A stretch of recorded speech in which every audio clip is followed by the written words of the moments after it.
Bom dia, povo de Deus! Tudo bem com vocês, minha gente? Shalom! Mais um dia! Tudo bem, minha gente? Passaram bem? No trido? Quem que está acompanhando? Quem que está indo ao trido? Então vamos para a palavra do dia. Quinta-feira, dia 26, 12ª semana do tempo comum. O Senhor é a força do seu povo. É a fortaleza de salvação do seu ungido. Salvai vosso povo, Senhor. Abençoai vossa herança e governai-a pelos séculos. A vida de todo ser humano é preciosa aos olhos de Deus, que sempre encontra caminhos para protegê-la. Busquemos construir nossa existência sobre a rocha inabalável que é o Senhor. Em nome do Pai, do Filho e do Espírito Santo. Nosso bom Jesus, teu nome tem poder, Pai. Nosso bom Jesus, Senhor, olha por nós, nos abençoa, Pai. Não nos deixa diminuirmos a nossa fé, não nos deixe diminuir a nossa fé. Não nos deixe diminuir nosso ânimo, nem a nossa vontade de seguir adiante, acreditando nas suas promessas, Senhor, que nós pedimos de todo o coração, eu peço de todo o coração, Senhor, temor ao Senhor, para que tenhamos temor de não estar na sua presença, de não estar junto ao Senhor. Creio eu que não há sentimento pior que este, de não ter a sua presença. Senhor, podemos não ter nada, mas não podemos ficar sem a sua presença, nosso bom Jesus Cristo. Que o Senhor seja a nossa rocha sempre. Deus Pai Todo-Poderoso, que vive nas alturas, Espírito Santo de Deus, nosso bom Filho Jesus Cristo, seu bom Filho Jesus Cristo e nosso bom Pai, nosso bom Deus, Virgem Santa de Pentecostes, rogai por nós, Arcanjo Miguel, todos os anjos e santos do Senhor, muito obrigada por tudo. Pela vida, pela graça da vida de todo dia, né? Pelas nossas famílias, pelas dificuldades que nos fazem ser mais fortes, pela paciência, pedimos paciência, Senhor, peço paciência ao Senhor para toda a humanidade que anda impacientemente, né?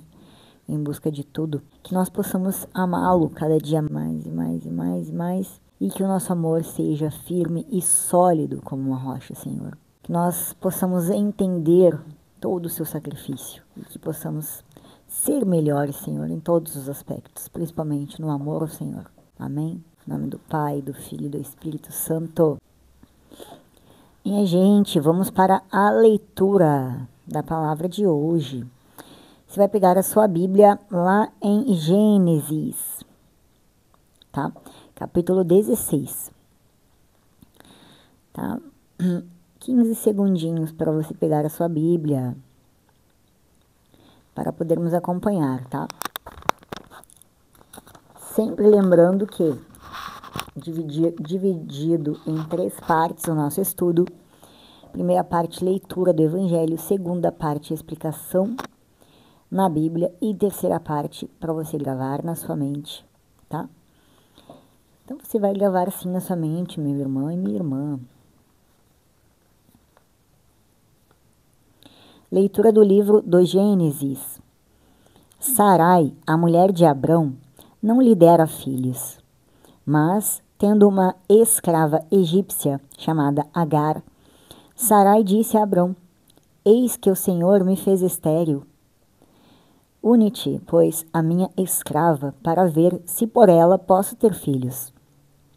Abrão atendeu ao pedido de Sarai. Depois de Abrão ter morado 10 anos em Canaã, Sarai, sua esposa, tomou sua escrava egípcia, Agar, e deu-a como mulher ao seu marido, Abrão. Abrão uniu-se a Agar, e ela concebeu. Percebendo-se grávida, começou a olhar com desprezo a sua senhora. Sarai disse a Abrão: tu és responsável pela injúria que estou sofrendo. Fui eu mesma que coloquei minha escrava em teus braços, e ela apenas ficou grávida. Pôs-se a desprezar-me. O Senhor será juiz entre mim e ti. Abrão respondeu a Sarai: olha, a escrava é tua. Faze dela o que bem entenderes. e Sarai maltratou-a tanto que ela fugiu. Um anjo do Senhor, encontrando-a junto à fonte do deserto, no caminho de Sur, disse-lhe: Agar, escrava de Sarai, de onde vens e para onde vais? Ela respondeu: Estou fugindo de Sarai, minha senhora. E o anjo do Senhor lhe disse: Volta para a tua senhora e se submissa a ela. E acrescentou: Multiplicarei a tua descendência de tal forma que não se poderá contar. Disse ainda o anjo do Senhor: Olha, estás grávida, e darás à luz um filho, e o chamarás Ismael, porque o Senhor te ouviu na tua aflição. Ele será indomável como um jumento selvagem. Sua mão se levantará contra todos, e a mão de todos contra ele, e ele viverá separado de todos os seus irmãos. Agar deu à luz o filho de Abrão, e ele pôs o nome de Ismael ao filho que Agar lhe deu. Abrão tinha 86 anos quando Agar deu à luz Ismael. Palavra do Senhor. Vamos agora para a nossa explicação bíblica. Vamos para a explicação então. Lá no versículo 1 do capítulo 16, o assunto da providência de um herdeiro do próprio Abrão reaparece. Sarai, esposa de Abrão, tinha agora 75 anos e o seu tempo para ter filhos há muito se passara. Ela, no entanto, possuía uma serva, uma egípcia, cujo nome era Agar, provavelmente adquirida quando ainda vivia no Egito. Do versículo 2 ao 3, Sarai enfrentava um dilema. Por um lado, o Senhor a impedira de gerar, sendo ela a única esposa de Abrão.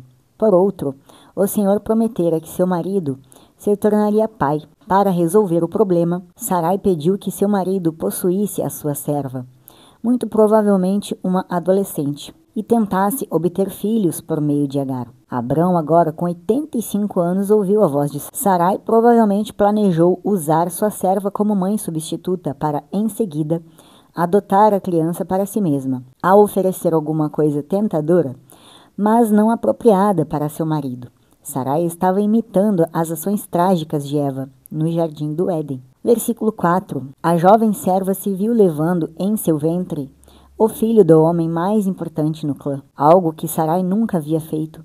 Como resultado, Agar começou a olhar com desprezo para sua senhora. No versículo 5, Sarai, cujas deficiências foram realçadas com a gravidez de Agar, via-se agora desprezada, de maneira insuportável. Abrão, que havia causado a gravidez, portanto, era o responsável pelo erro sofrido por Sarai da parte de sua serva. Sarai invocou o Senhor para responsabilizar Abrão por sua humilhação e sofrimento. Versículo 6, capítulo 16. Embora Agar fosse agora sua esposa, Abrão abdicou de seus direitos sobre ela. Novamente, Agar nada mais era do que a serva de Sarai. No versículo 7 ao 8, Agar podia fugir de Sarai, mas não do anjo do Senhor. Ela achou em uma fonte no caminho para Sur e o Egito, onde a serva de Sarai poderia obter ajuda de alguma caravana que por ali passasse. Agar, assim como muitos fugitivos, podia dizer de onde vinha, mas não sabia dizer para onde ia. Do versículo 9 ao 10, o anjo do Senhor aconselhou Agar a voltar e a sujeitar-se a Sarai. A verdadeira fonte dos problemas de Agar era sua má atitude e não sua senhora. Ao obedecer à orientação do anjo, ela e sua semente haveriam de receber uma bênção extraordinária. A promessa de Deus de multiplicar os seus descendentes era paralela e também acrescentava a promessa feita a Abrão. Do versículo 11 ao 12. Esta é a última e a mais longa das 3 falas consecutivas do anjo. Agar é informada de que gerarás um filho, o gênero mais prestigioso de descendência para uma mulher dar à luz no Antigo Oriente Próximo.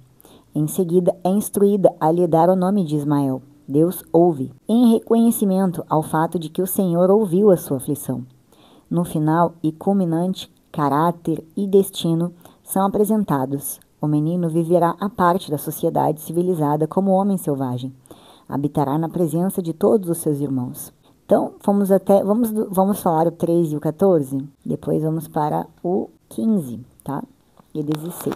Maravilhada e reconhecida na intervenção de Deus em sua vida, Agar invocou o nome do Senhor, o título de Tu és Deus que me vê, ou o Deus que vê. Ela é assim, a única pessoa na Bíblia que é dita ter renomeado Yahvé. O costume asiático de nomear e renomear alguém estava sempre associado à posse de autoridade sobre o ente nomeado. Renomear Deus normalmente seria considerado blasfemo. Talvez a falta de restrição por parte de Agar ao renomear o Senhor se devia ao fato de ela ser muito jovem e ser uma serva egípcia espiritualmente desinformada. Versículo 15 ao 16. Exatamente como o anjo do Senhor lhe prometera, Agar gerou um filho. O fato de Abrão, com 86 anos, e o líder do clã, chamou o nome de Ismael ao menino indica que ele permitiu que a jovem serva lhe contasse sua história, e o patriarca acreditou nela. Então, minha gente, essa é a explicação na Bíblia. O que a gente viu aqui? Que a Sarai não confiou, né, na promessa, fez coisa na cabeça dela.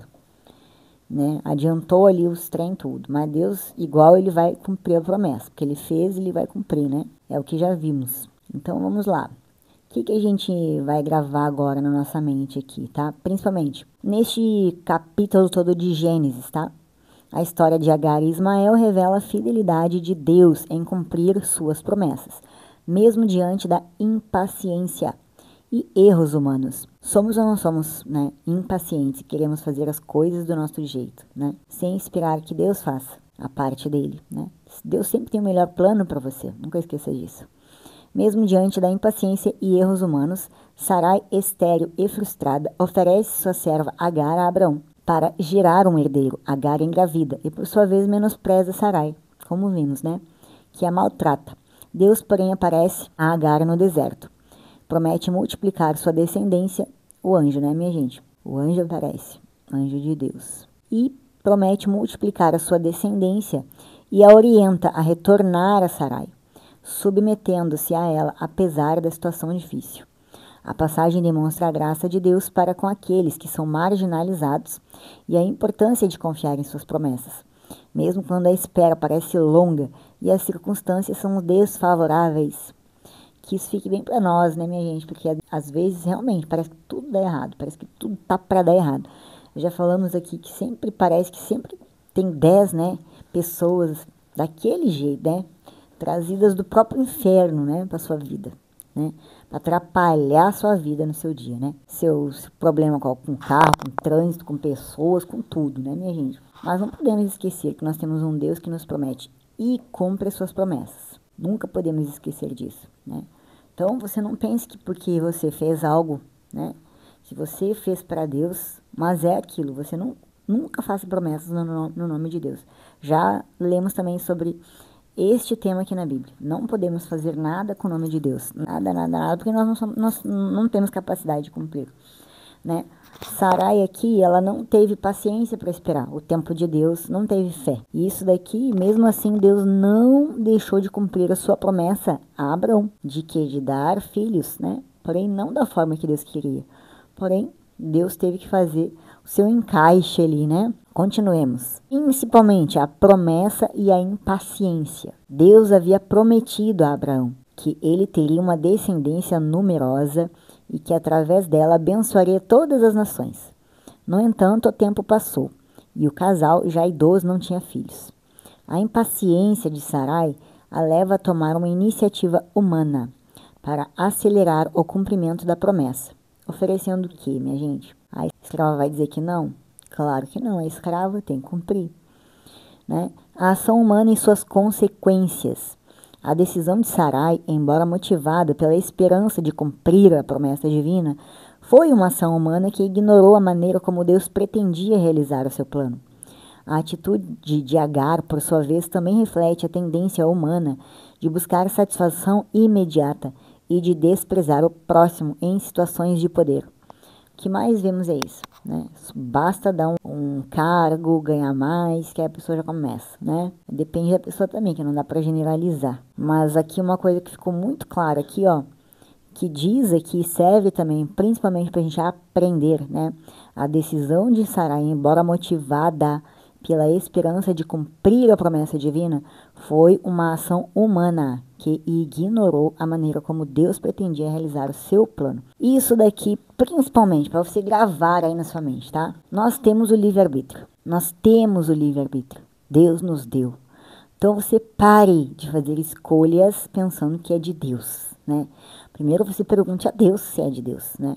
E espere, porque tudo que vier de Deus vem beneficamente. Não precisa você forçar nada. A partir do momento que a Sarai aqui decidiu, ela fez as vezes de Deus, não é? Porque Deus tinha um plano. Ela não soube esperar, assim como Eva. Não soube esperar. Né? Eu sempre digo que a gente... Não é que a gente não possa ser bom, que sempre nunca dão o valor, né, pra gente. Deus é a mesma coisa. Ninguém dá o valor que Deus, né? Deus fala, Deus conversa antes, né? Deus conversa. Já não vem agredindo, né? Mas você faz a sua escolha, né? Depois que você faz a sua escolha, você tem as consequências, né? Aí você não queira colocar as culpas em Deus, né? Porque se Ele tem o melhor plano para você, não faça nada da sua cabeça. Você vai sempre atrapalhar a vida do outro quando você faz uma ação, tá? Que não é de Deus. Você sempre vai atrapalhar a vida, tá? Seja da sua família, seja de irmão, seja de amigos, tá? Você pode atrapalhar muitas coisas, não confiando nos planos de Deus, né? Se outra pessoa errar com você, é uma coisa. Agora você, meu amigo, meu cristão, né? E confie nos planos de Deus, tá? Não fique perguntando para ninguém o que você acha disso, daquilo. Confie em Deus. Se Deus não fizer, porque não era para acontecer. É simples assim, tá? A graça de Deus e a redenção. Apesar dos erros humanos, Deus não abandona Agar e Ismael. Ele aparece a Agar e promete multiplicar a descendência, orienta Sarai a submeter-se. Isso demonstra a graça de Deus que se estende a todos, inclusive aqueles que são considerados marginalizados ou que agem de forma inadequada. Deus é muito bom mesmo, né? A gente que é ruim. Nós somos muito ruins. Nada que vem da gente próprio nosso é bom. Isso é bom quando é de Deus realmente. O deserto e a presença divina. O deserto, frequentemente associado ao isolamento e à dificuldade, é o lugar onde Deus se manifesta a Agar, mostrando que sua presença não está restrita aos lugares seguros ou cômodos, mas se estende a todos os lugares, inclusive os mais árduos. O retorno e a submissão. A orientação de Deus para que Agar retornasse a Sarai e se submetesse a ela, mesmo diante do sofrimento, não implica em aceitação da violência ou injustiça. Ao contrário, a submissão é um ato de confiança em Deus, em primeiro lugar, e de reconhecimento de sua soberania. Ser submissa ao marido, ao seu chefe, né? Só vale se este mesmo também é submisso a Deus, né? Porque a submissão só ocorre de Deus, para Deus, tá?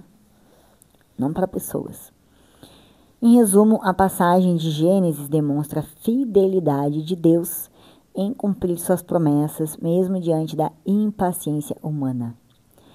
E revela sua graça e misericórdia para com todos, inclusive aqueles que são marginalizados.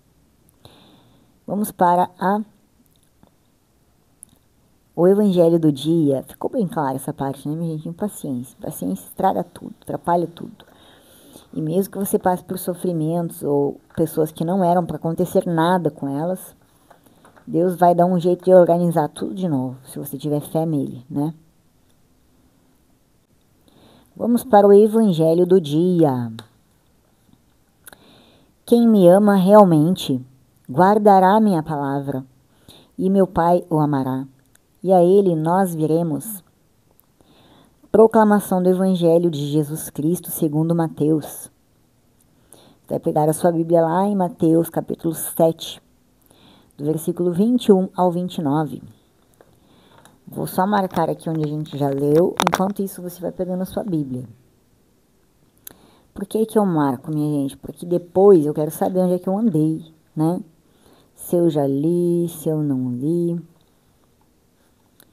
16 no versículo 1. Então, já vou marcar aqui que é para eu saber depois, né? Enquanto isso, você pega a sua Bíblia, seu aplicativo, lá em Mateus capítulo 7, no versículo 21. Tá, minha gente? Pronto. Então, vamos lá. Proclamação do Evangelho de Jesus Cristo segundo Mateus. Naquele tempo, disse Jesus aos seus discípulos: nem todo aquele que me diz, Senhor, Senhor, entrará no reino dos céus, mas o que põe em prática a vontade de meu Pai, que está nos céus. Naquele dia, muitos vão me dizer, Senhor, Senhor, não foi em teu nome que profetizamos? Não foi em teu nome que expulsamos demônios? E não foi em teu nome que fizemos muitos milagres? Então eu lhes direi publicamente, jamais vos conheci. Jamais vos conheci. Afastai-vos de mim, vós que praticais o mal. Portanto, quem ouve estas minhas palavras e as põe em prática é como um homem prudente, que construi sua casa sobre a rocha. Caiu a chuva, vieram as enchentes, os ventos deram contra a casa, mas a casa não caiu, porque estava construída sobre a rocha. Por outro lado, quem ouve estas minhas palavras e não as põe em prática é como um homem sem juízo, que construi sua casa sobre a areia. Caiu a chuva, vieram as enchentes, os ventos sopraram e deram contra a casa, e a casa caiu, e sua ruína foi completa. Quando Jesus acabou de dizer essas palavras, as multidões ficaram admiradas com seu ensinamento.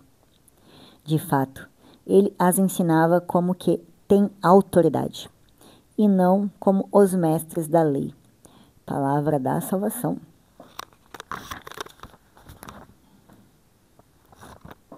Vamos para a explicação na Bíblia.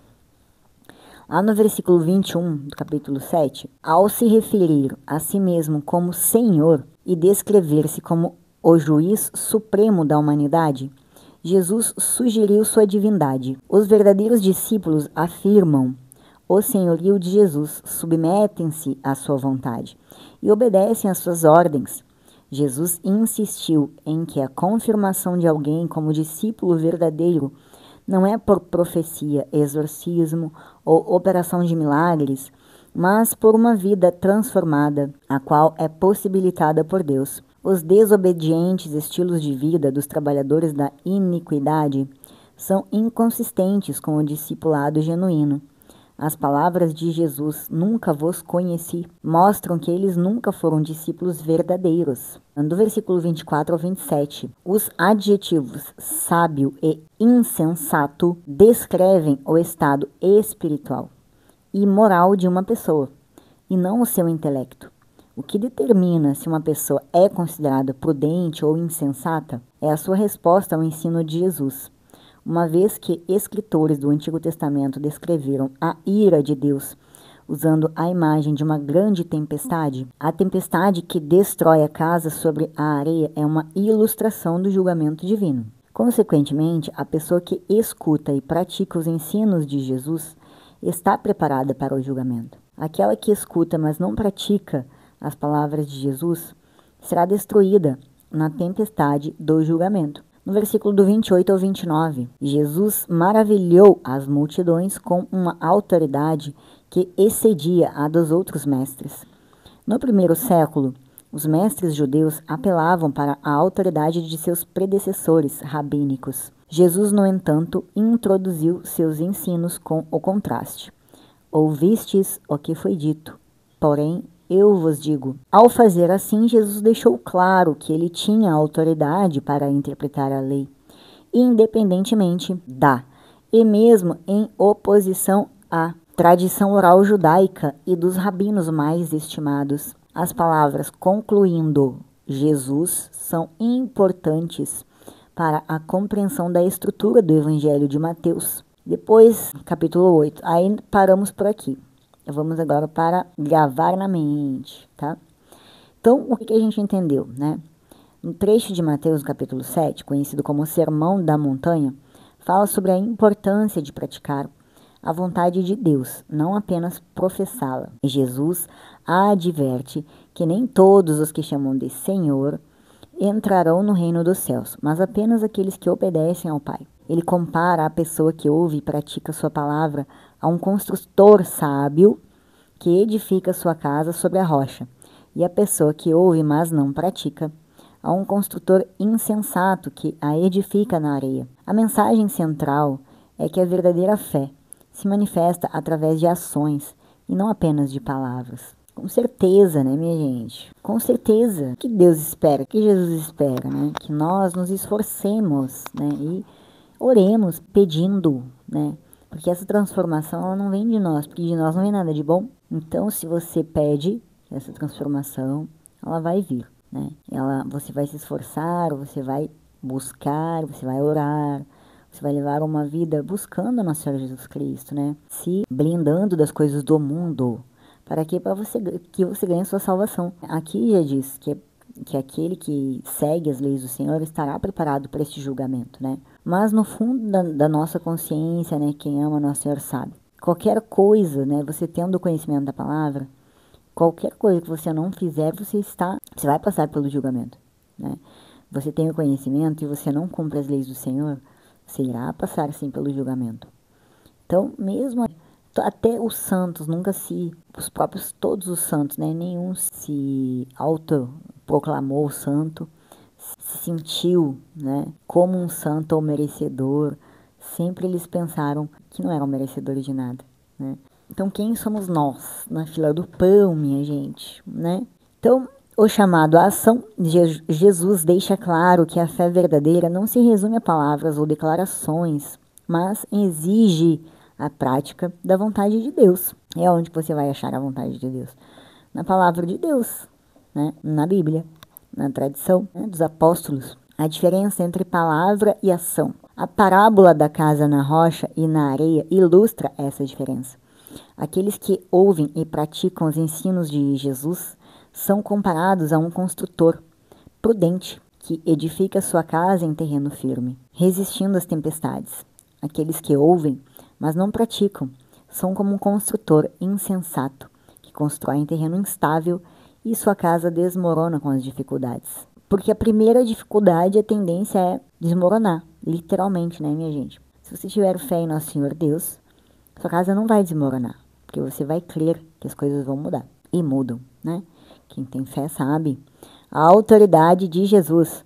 O trecho final do texto enfatiza a autoridade de Jesus ao ensinar, contrastando-a com a dos escribas, que se baseavam em tradições e interpretações da lei. O reino dos céus.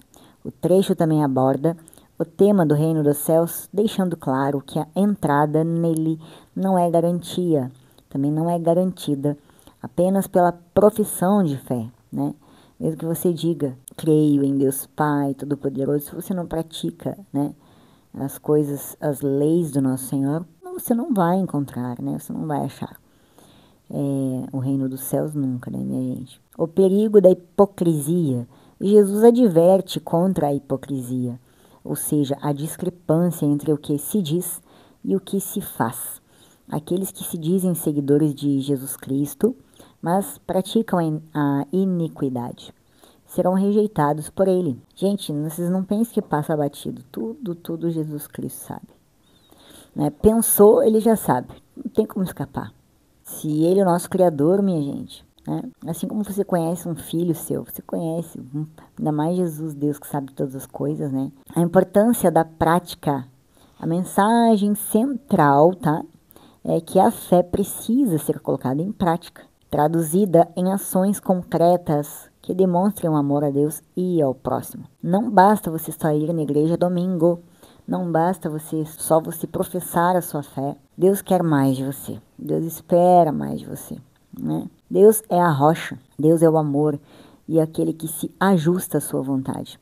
Terá uma vida firme, confiante, e as tempestades, os terremotos, os ventos não o abalarão. As dificuldades da nossa vida são momentos preciosos para percebermos se estamos firmes sobre a rocha firme que é Jesus ou não. Então, minha gente, né, neste capítulo de Mateus, né, ele nos convida, né, os fiéis, a ter uma fé viva e atuante, né, que se manifesta na prática da vontade de Deus, na obediência aos seus mandamentos e no amor ao próximo. É um chamado à coerência entre a fé professada e a fé vivida. Então, quando você pensar, será que eu amei o próximo hoje? Se você respondeu sim, né? Até porque você não amou. Porque se você amou, não é que Jesus pede para amar como ele amou, né? Já falamos aqui que é um mar de diferença.